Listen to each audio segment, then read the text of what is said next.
She was laughing. That is the first thing I want you to understand.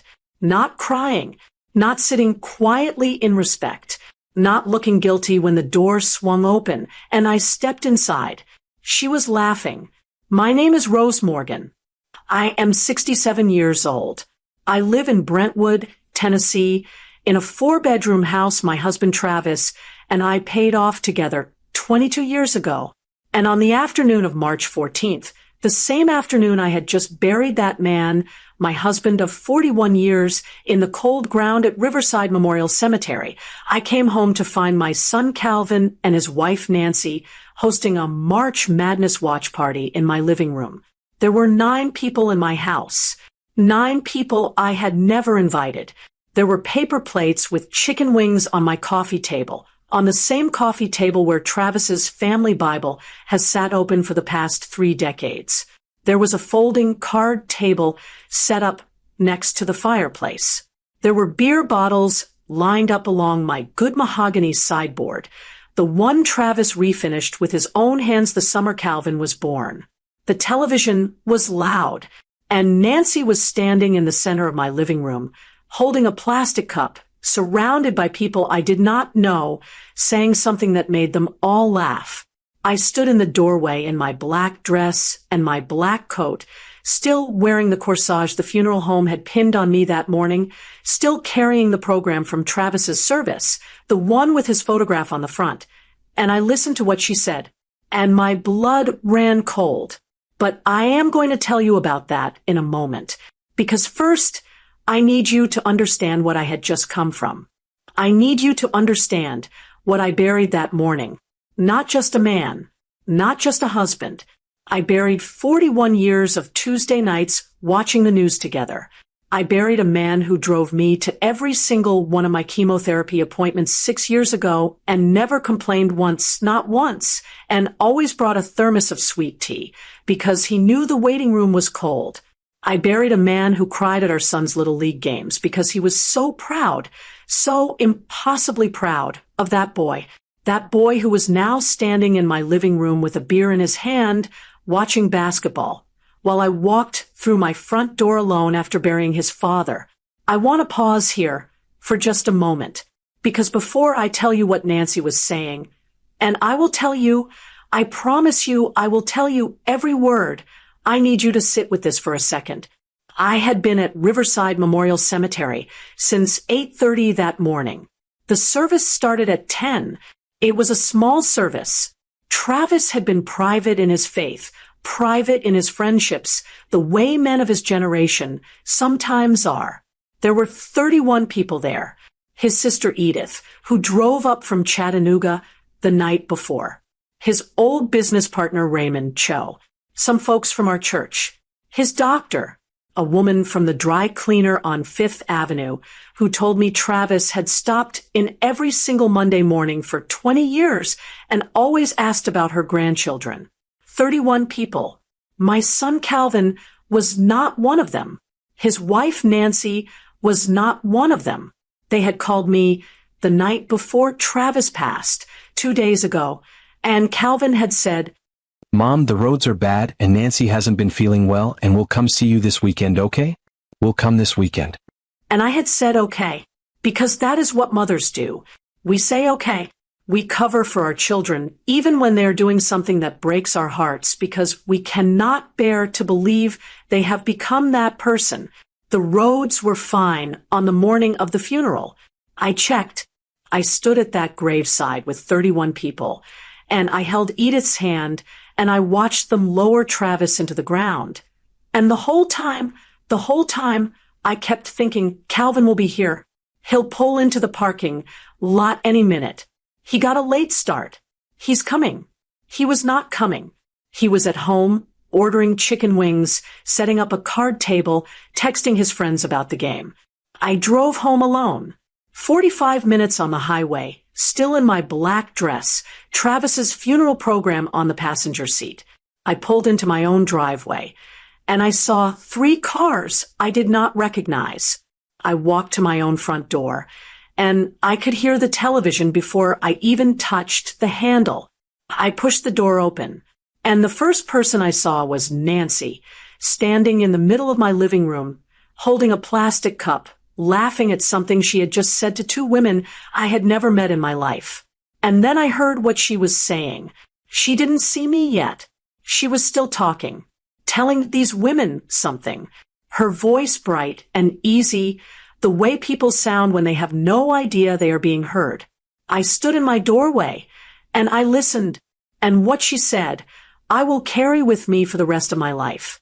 Stay with me, because nothing that comes after this, not the attorney, not the discovery about Travis's will, not what happened 3 weeks later at Sunday dinner. None of it makes sense until you understand exactly what Nancy was telling those women. I have to take you back a little, not far, just enough, so you understand what kind of man Travis Morgan was and what kind of son Calvin had become. Travis and I met in 1981 at a church picnic in Cookeville, Tennessee. I was 23. He was 25. He was wearing a plaid shirt with the sleeves rolled up, and he was trying to fix a broken lawn chair someone had sat in wrong. And I remember thinking, this man fixes things. That turned out to be true in every sense. Travis worked in commercial real estate for 38 years. He was not rich by any dramatic definition of the word, but he was steady and he was careful, and he understood money the way people who grew up with very little tend to understand it, as something that requires respect. He invested quietly, saved methodically, and when the time came, he paid off our house. He also, quietly and without telling me until the last 2 years of his life, had been building a retirement fund.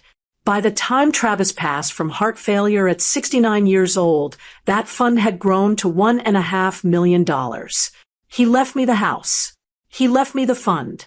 And he left me something else I'll tell you about later. Something I did not expect. Calvin is our only child. He is 42 years old. He lives in Nashville, 28 minutes from our house in Brentwood. He works in marketing. He has a good salary. He is not struggling. For most of Calvin's childhood, he was a good son. He was the boy Travis coached in baseball. He was the boy who called us every Sunday during his college years at the University of Tennessee. He was the boy who cried at our kitchen table when Travis was diagnosed with his first cardiac episode 12 years ago. But then he married Nancy. I want to be careful here, because I do not believe in blaming everything on a daughter-in-law. That is too simple and too unfair. Calvin is a grown man, and Calvin makes his own choices. But I will tell you this, the Calvin who existed before Nancy and the Calvin who exists now are not the same person in the ways that matter most. Nancy Whitfield Morgan is 38 years old. She is from a family in Franklin, Tennessee, with different values than the ones Travis and I raised Calvin on. Not worse values necessarily, just different. Nancy's family measures love through appearances. They measure respect through what people own. They measure worth through what things cost. She was never actively rude to Travis and me. That is important to say. There was no single dramatic incident, no screaming matches at Thanksgiving, no obvious confrontations. It was subtler than that. It was always subtler than that. It was Calvin canceling Sunday dinners with a text instead of a call. It was Nancy forgetting Travis's birthday 2 years in a row. Not forgetting, I don't believe she forgot, but not prioritizing, which is a different thing. It was the Christmas 3 years ago when Travis was in the hospital for 4 days for a procedure, and Calvin visited once briefly because Nancy had a holiday party she didn't want to miss. Travis never said a word about any of it to Calvin. That was Travis's way. He was not a man who asked people for things. He did not ask for gratitude or recognition or apologies. He simply loved Calvin with a kind of quiet, unconditional devotion that I think now Calvin took for granted in the way that people take for granted the things that never waver. When Travis got his final diagnosis, congestive heart failure, advanced, the doctor gave us a window. 6 months to a year. He said, depending on how Travis managed things. Travis managed things characteristically. He continued to get up every morning. He continued to watch his diet. He continued to drive Edith to her eye appointments when her son couldn't make it. He reorganized the garage. He wrote letters. I did not know about those letters until after he was gone. In his last weeks, Travis was mostly homebound. Calvin came to visit 3 times in those final 2 months. 3 times in 2 months, 28 minutes away. He always had a reason. Work was busy. The weather was bad. They had plans. Travis never said anything to me about the absences. But 2 days before he passed, he took my hand and he said something I did not fully understand at the time. He said, "Rose, everything is taken care of. Trust Frank. Don't make any decisions fast. Promise me." I promised him. Frank Calloway was Travis's attorney. I had met him only once at a firm function years ago. I thought Travis meant the basic estate paperwork, the will, the deed, the financial accounts. That is what I thought he meant. I was wrong. Travis meant something much more specific, but I am getting ahead of myself. The day before the funeral, I called Calvin to confirm the time. 10 o'clock at Riverside Memorial. He said, Mom will be there.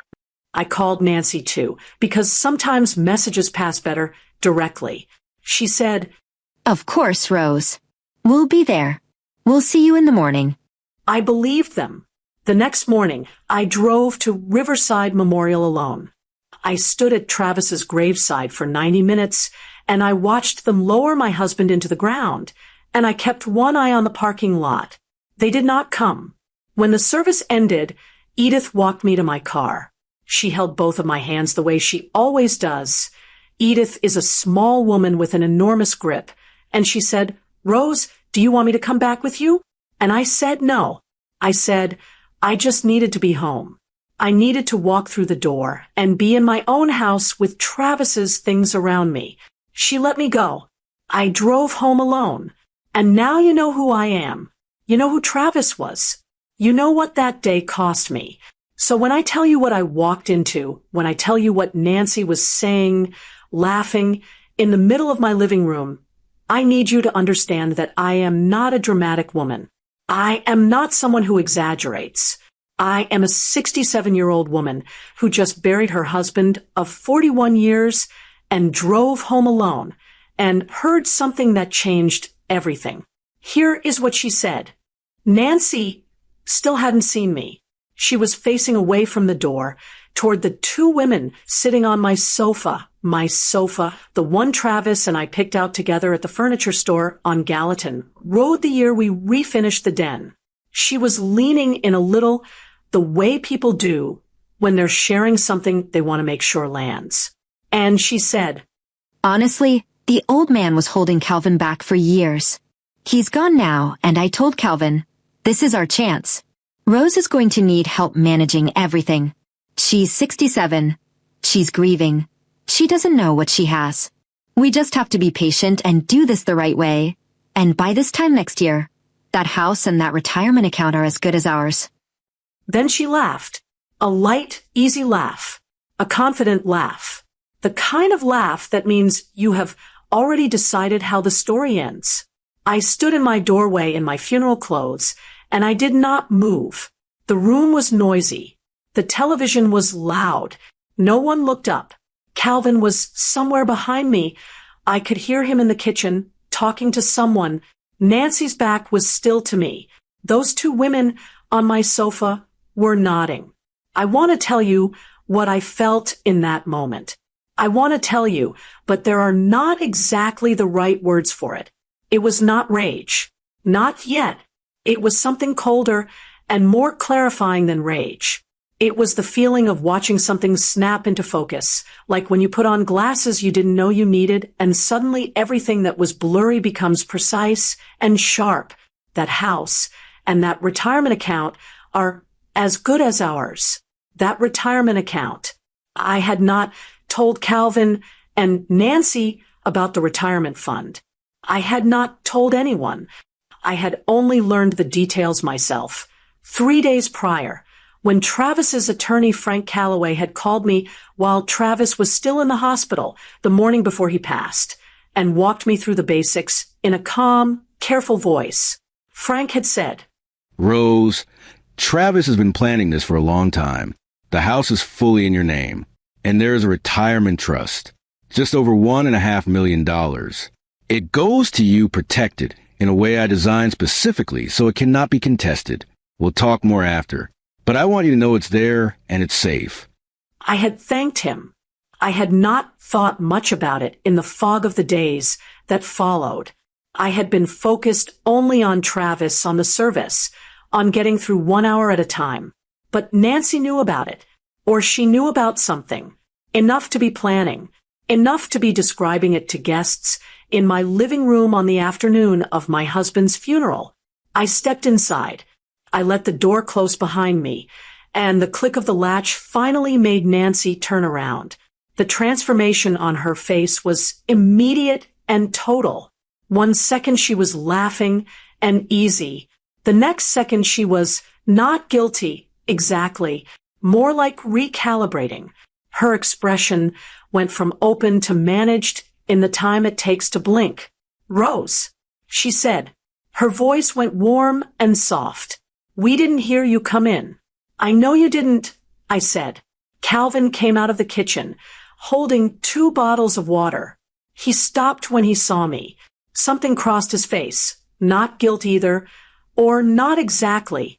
Something more like inconvenience. Like I had arrived at a time that wasn't ideal. Mommy, we were going to clean all this up before you got back. The game just ran over. I looked at him.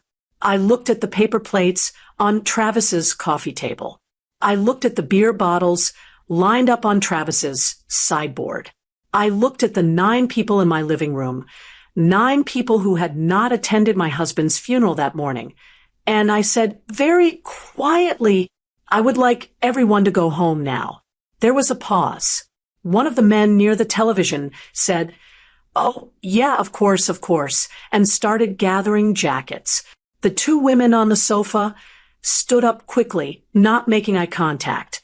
The room began to deflate the way rooms do when the mood shifts suddenly, and everyone feels it. Nancy touched Calvin's arm. "Calvin," she said, "a signal." Calvin looked at me. "Mom, we should talk." "There is nothing I want to talk about right now," I said. "I want everyone to go home."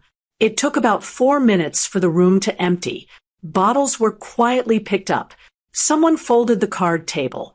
No one said goodbye to me, which told me these were Nancy's people, not Calvin's people, because people who know you say something when they leave. When the house was quiet, just the 3 of us standing in my living room with the television still going, Calvin finally picked up the remote and turned it off. "Mom," he said again, "we're worried about you. That's why we're here.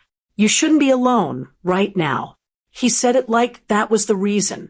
Light concern for me was why they had thrown a watch party in my house on the day of his father's funeral.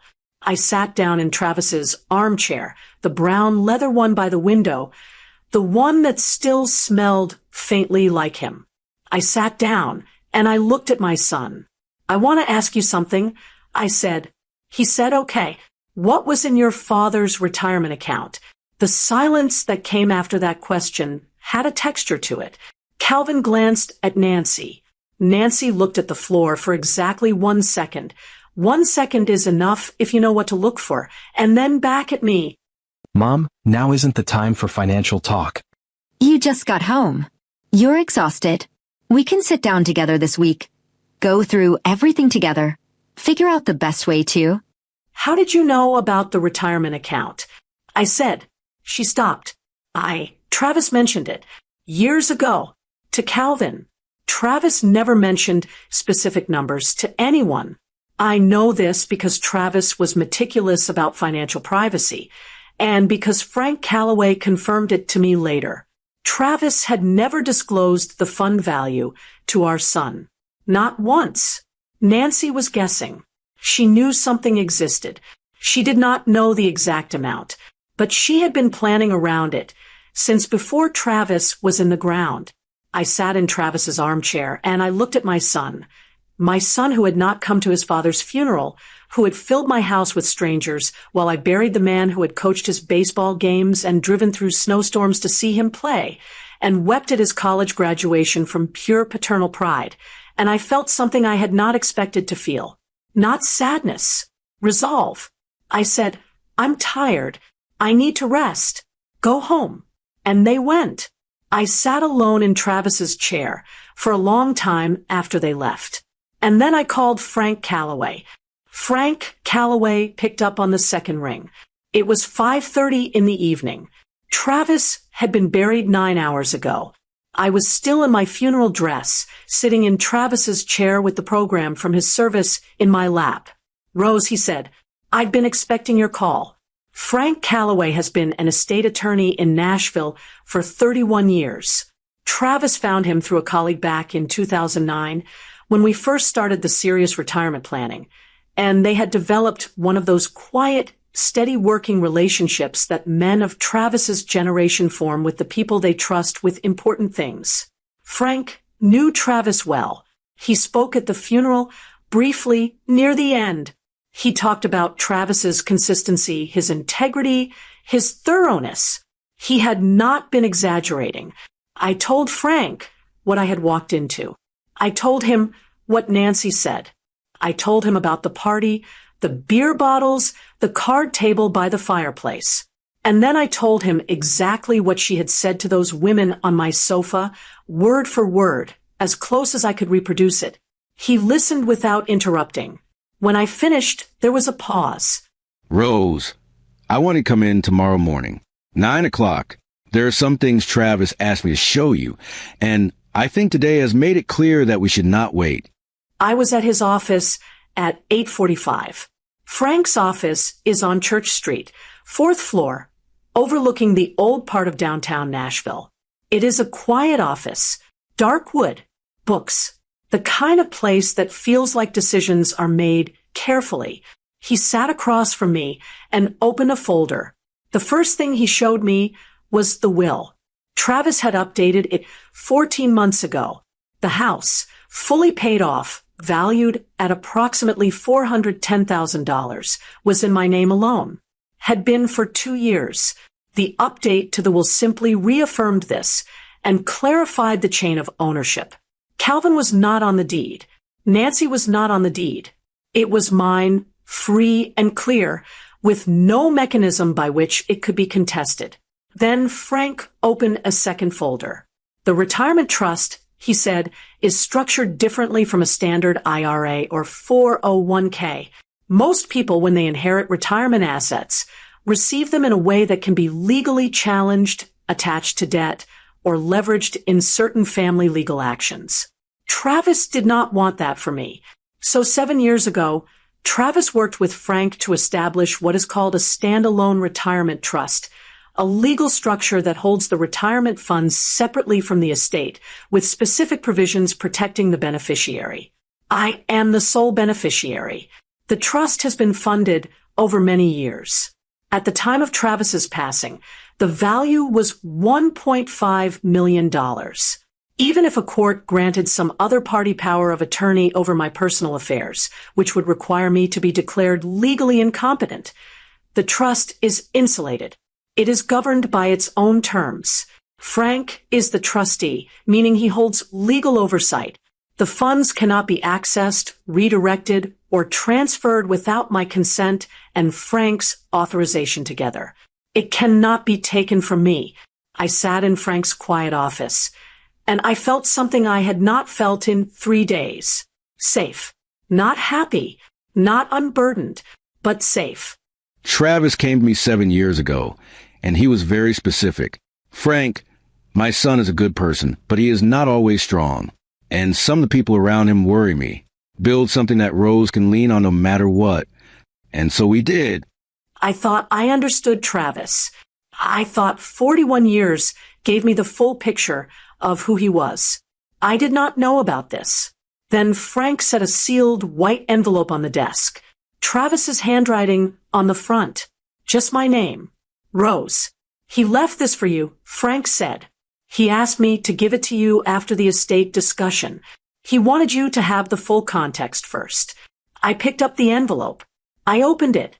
The letter was 2 pages, written in Travis's looping, left-leaning cursive.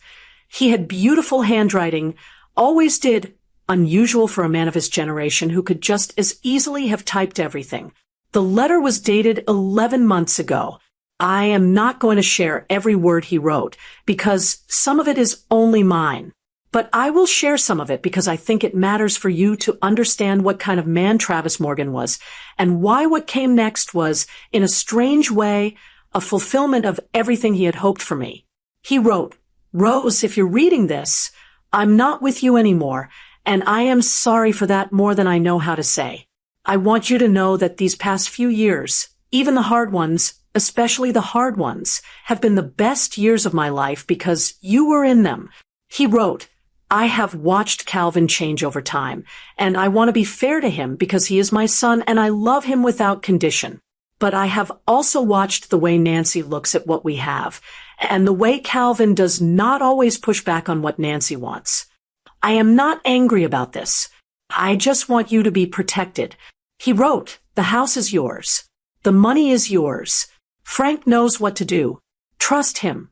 And Rose, please do not let anyone convince you that you owe them your security. You have earned everything you have. You gave your whole life to this family. That life belongs to you now." He wrote, "I have been so proud of you. Every single day. I folded the letter and put it in my purse. Frank gave me a moment.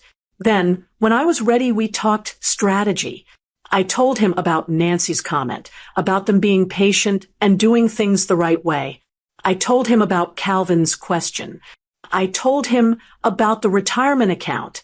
They are going to approach you with a request for financial management. It may be framed as help. It may be framed as concern. They may suggest a power of attorney for your finances, or they may suggest that managing everything is too much for you alone. They will try to make it sound like love. Here is what I want you to do. Nothing fast. No signatures. No agreements. If they present you with any documents, you call me before you touch a pen. Any documents at all. And Rose, I want you to start keeping notes. Dates, times, what was said, who was present. If this goes where I think it might go, documentation is going to matter. I bought a small notebook at the drugstore on the way home. I started writing that same evening. The first entry, March 14th, came home from Travis's funeral, Nancy's party, 9 guests in my living room. She said, "That house and that retirement account are as good as ours." I underlined the date. Then I made dinner, soup from a can because I was too tired for anything else, and I sat at my kitchen table and I thought about Travis, about the fact that he had quietly and without fanfare spent the last 7 years of his life making sure I would be okay. That is who he was. That is who they had not bothered to come bury. They were back the following Saturday, not with a party this time, with what looked, on the surface, like concern. Calvin called Friday evening, his voice measured and careful in the way it gets when Nancy has coached him on what to say. "Mom, Nancy and I want to come over tomorrow, just to check in, help you with some things around the house, make you lunch." I said fine. Come at noon.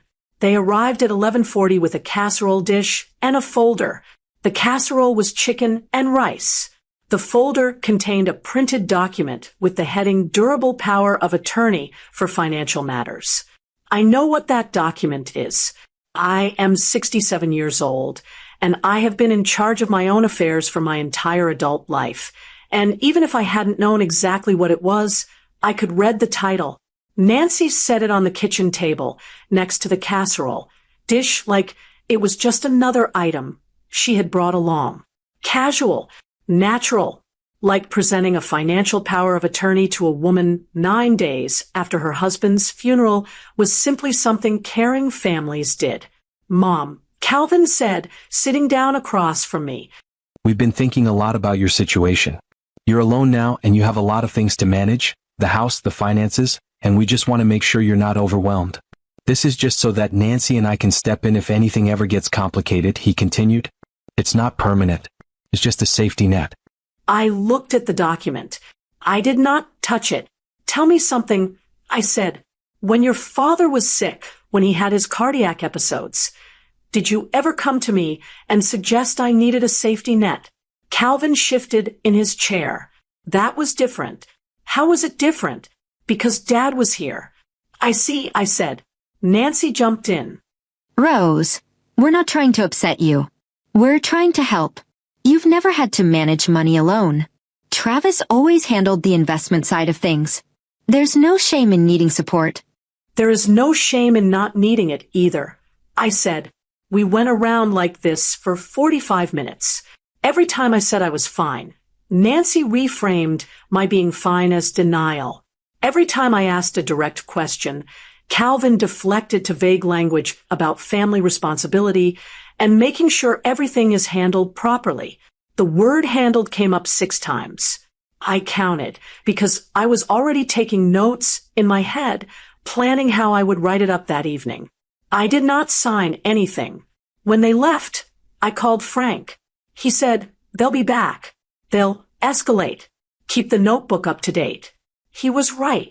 The following Tuesday, Calvin texted me a link to an article about financial elder abuse. An article, he said in the text, about how older women are often targeted by outside parties after losing a spouse, and how important it is to have trusted family members in financial oversight. He did not use the phrase outside parties by accident. He was talking about Frank. I forwarded the text to Frank immediately. He was not surprised. The week after that, Nancy called, not Calvin, Nancy, to ask if I had considered simplifying my financial life. She said she had a friend who was a financial planner who could help me understand what Travis had set up. She said it in a tone that suggested Travis's arrangements were probably too complicated for me to understand on my own. That was the word she used. Simplify. I said I would think about it. I was not going to think about it, but I had learned from watching Nancy over the years that the word no from me would accelerate whatever she was planning. So I said I would think about it, and I let her believe that I was, and I used that time to get ready. And then, on a Thursday evening in April, I received a text message that was not meant for me. It was from Calvin's number. It came in at 7:14 in the evening while I was eating dinner. It said, "She hasn't called Frank this week according to her phone records. I think she's starting to go along with it. Should we set up the meeting with the financial planner for next weekend? Nancy said if we can get her to sign the POA before she talks to Frank again, we're good." I read it twice. Then I read it a third time. According to her phone records. I want you to sit with that for a moment. My son had been monitoring my phone records, or his wife had been, or someone they had hired had been, to track whether I had been calling my attorney. They had sent this message to my number instead of, I assume, each other's or to Nancy's number directly. A mistake. A revealing, clarifying mistake. I set down my fork. I photographed the text with my camera, so I had an image of it on screen. Then I screenshotted it. Then I forwarded both to Frank. He called me back in 11 minutes.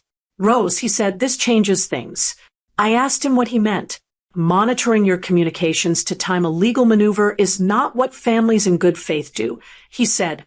"Combined with the power of attorney attempt and the financial planner approach, this is a pattern. I want you to let me take point from here." I said, "What do I need to do?" He said, "Keep being pleasant. Keep responding to their messages in a friendly way.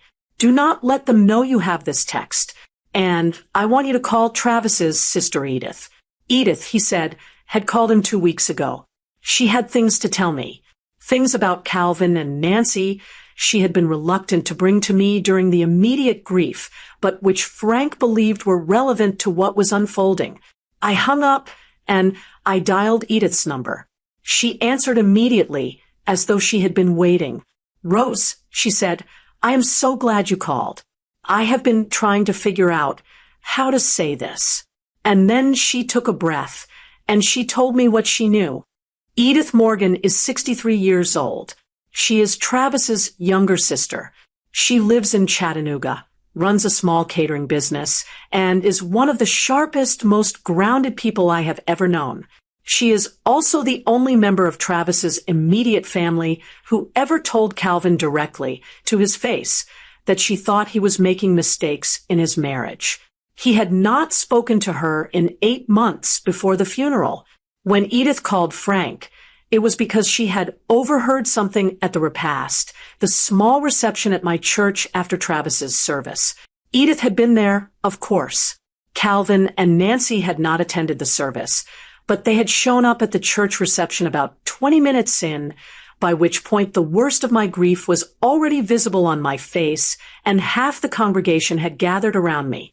Edith had positioned herself near the refreshment table, which put her close to the hallway where Calvin and Nancy were standing. She overheard Nancy say to Calvin, quietly, with the busy reception noise covering them, "She doesn't know yet what the phone number is. But Frank Calloway does. We need to get to her before she gets to Frank." That was 2 weeks before they showed up at my house with the power of attorney folder. "I didn't want to tell you right away," Edith said on the phone. "You were already carrying so much, but when Frank called me and described what had been happening, I realized I had a piece of it. I asked Edith to write it down, everything she had heard, with dates and as much context as she could remember, and send it to Frank directly. She did it that same evening. That gave Frank 3 things: my notebook of documented incidents, the accidental text message, and Edith's written account of the repast conversation. It also gave me something I had not expected. It gave me a witness, not just to what had happened, but to the timeline, to the fact that Calvin and Nancy had been planning their approach since before they ever walked through my door with that casserole dish. This was not improvised. This was not grief-adjacent confusion or thoughtless entitlement. This was deliberate. They had identified a goal, control of Travis's estate, and they had constructed a plan to reach it. And I had been the only one standing between them and that plan. Me and Frank. And now Edith. I want to be honest with you about what this period felt like because I think it matters. There is a particular kind of loneliness that comes from knowing something terrible about someone you love. Knowing that your son, your child, the child you raised, has looked at the death of his father and seen, first and most urgently, an opportunity. I did not want to know this. Part of me, even then, was still searching for the alternative explanation, the version where Calvin was confused or acting out of fear, or being led somewhere he hadn't fully agreed to go. But the text message was from Calvin's phone, not Nancy's. Calvin's. She hasn't called Frank this week, according to her phone records. That was Calvin. I stopped looking for the alternative explanation. I started, instead, planning for Sunday dinner. The dinner had been my idea, which was important. I called Calvin in the second week of April, and I said, "I want to have you both over for Sunday dinner. I've been thinking about our conversations, and I want to sit down properly, just the 3 of us." He was surprised, pleasantly it seemed. He said, "Of course." He said Nancy would love that. I called Frank that same evening. "I want to address this directly." I told him, "I want to sit across from them and say what needs to be said."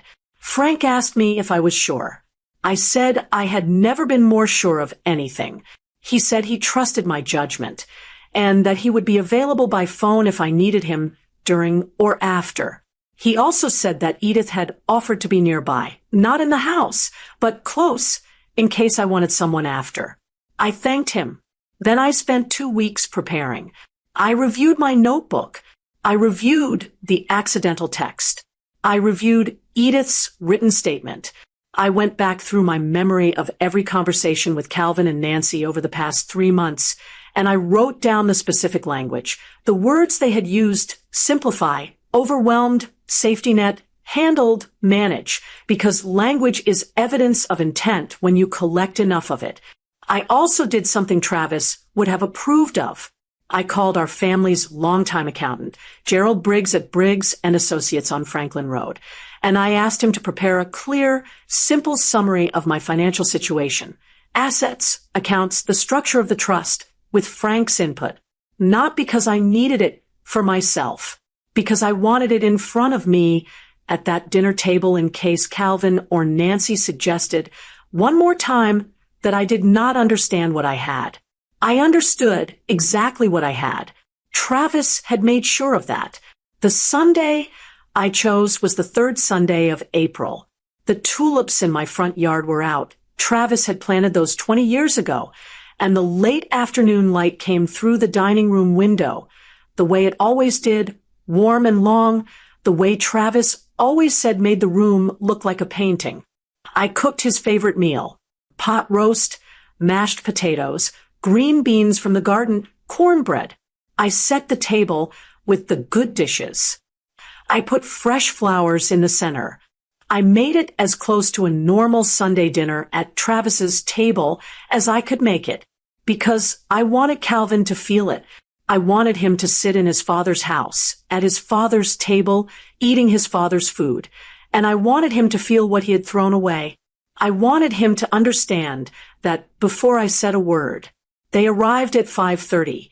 Nancy brought wine and was wearing a bright spring dress, which told me she had come in a good mood, which told me she still believed the dinner was a positive development. Calvin hugged me at the door. He smelled like Travis's old aftershave, the same brand, a coincidence probably, but it made my chest tighten just the same. I showed them to the table. I served the meal. For 30 minutes we talked about nothing that mattered. The weather, a home renovation show Nancy was watching, Calvin's work project, and then I set down my fork and I looked at my son. Calvin, I said, I want to talk about your father's estate. He nodded. His expression went carefully neutral. Nancy's hand moved to the base of her wine glass. I want to start by telling you what I know, I said. And then I am going to show you some things. And I want you to listen without interrupting. Can you do that? Calvin said, yes. Your father left me the house, I said. Free and clear. My name only. It has been only my name on the deed for 2 years. A slight shift in Calvin's posture. He also left me a retirement trust. I continued. $1.5 million held in an irrevocable structure that Frank Calloway manages as trustee. It cannot be transferred without my authorization and Frank's together. A power of attorney over my personal finances, even a court-granted one, does not give access to the trust. Frank designed it that way. The color changed in Nancy's face. Not dramatically, but I was watching closely. I know about the document you brought in March, I said. I know what it was designed to do. Mom, Calvin started. I held up my hand. I know about the conversation at the church reception after your father's funeral. I said it without drama, just as a fact. Edith heard what Nancy said to you in the hallway. She wrote it down. Nancy's jaw tightened. And I know about the text message. I opened my phone and I placed it on the table, screen up, face toward Calvin. His text. His words. 7:14 on a Thursday evening. She hasn't called Frank this week according to her phone records. Calvin looked at the screen. He looked for a long time. Nancy looked too. I watched her look. I watched her face do the same thing it did in the living room the day of the funeral, the rapid recalibrating, the searching for the angle, the assessment of how much damage had been done and whether it could be managed. The difference now was that I was not new to the situation anymore. I was not shocked and tired and still in my funeral dress. I had spent 2 months watching, documenting, preparing, and I was sitting at Travis's table in my own home, and I was not going to be managed. How? Calvin said, his voice low. How did you get that? You sent it to me by mistake, I said. The silence that followed had a quality to it I cannot quite describe. It was the silence of something being understood at a level beyond argument. He had sent it to my number. There was no version of this he could explain away. There was no reframing that made that text message not exist. Calvin, Nancy said, a warning in her voice. He ignored her. Mom, he said. He looked at me, and for the first time, and I cannot remember how long, I saw something real in my son's face. Not calculation, not the managed tone Nancy had coached into him. Something younger than that. Something I recognized from a long time ago. I don't know how to. Calvin, stop, Nancy said sharply. He stopped. I looked at Nancy. You told the guests in my living room on the afternoon of my husband's funeral that his estate was as good as yours, I said. I was standing in the doorway. I heard you. Her chin came up. I was speaking loosely. People say things. You said Calvin wanted to help me manage things. That I was 67. I was grieving. I didn't know what I had. That if you were patient and did it the right way, the house and the retirement account were as good as yours. That's not. I remember every word. Nancy. The room went quiet. The pot roast was cooling between us. The tulips from Travis's garden were in the center of the table. The late afternoon light was doing exactly what Travis said it always did, coming through the window long in gold, making the room look like a painting. I reached into the folder on the chair beside me, the one Gerald had prepared, and I set the financial summary on the table. This is what I have, I said. Frank prepared this for me. I understand every line of it. I have understood every line of it since the day Travis passed. I do not need simplifying. I do not need a safety net. I do not need anyone to manage anything on my behalf. I looked at Calvin. Your father was dying, I said, and in those last months, you came to see him 3 times. 3 times, Calvin. 28 minutes from your house. His face was doing something it did not know how to do, something fracturing. He never said a word to you about it. I continued, because that was who he was. He loved you without conditions. He protected me without letting me know I needed it. He was the best man I have ever known, and you did not come to his funeral. You came to my house while I was still in my funeral dress, and you threw a party in his living room. My voice was steady. I had worried it would not be. It was. And then you spent 2 months trying to take what he left me. Calvin put his head down, not in performance, not posturing, just down, like the weight of it had become suddenly physical. Nancy pushed back from the table. This is not fair, she said, standing. You have no idea what our financial situation is. You have no idea what the last 3 years have been like. We came here to help.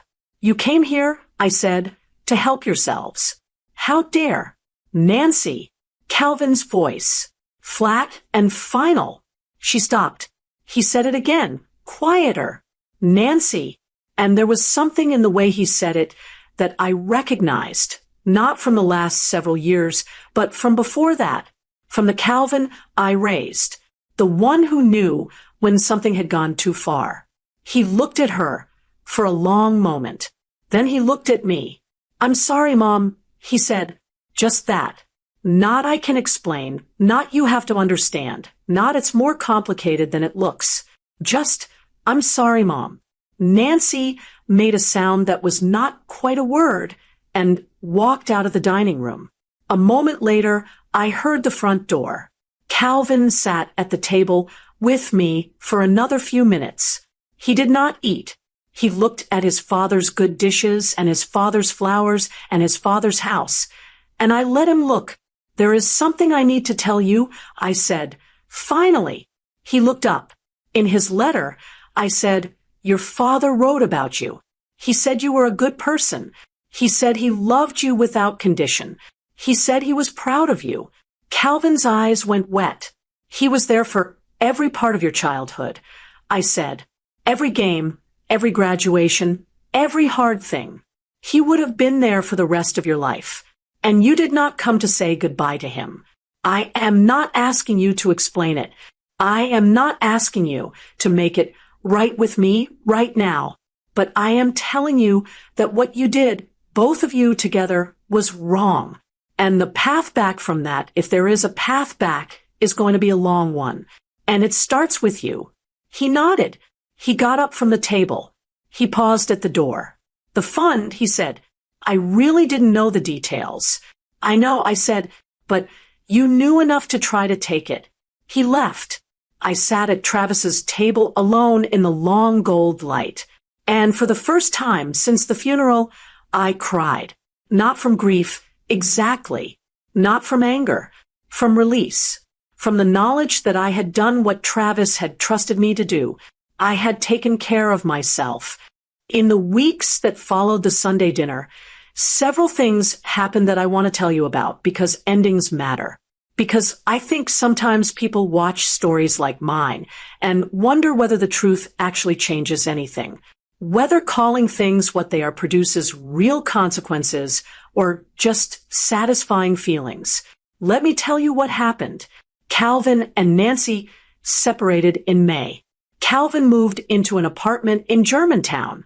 I do not know the full circumstances of it. He called me once to tell me, and I listened, and I said I was sorry to hear it, and I meant that because divorce is not a victory. It is not a punishment that has been served.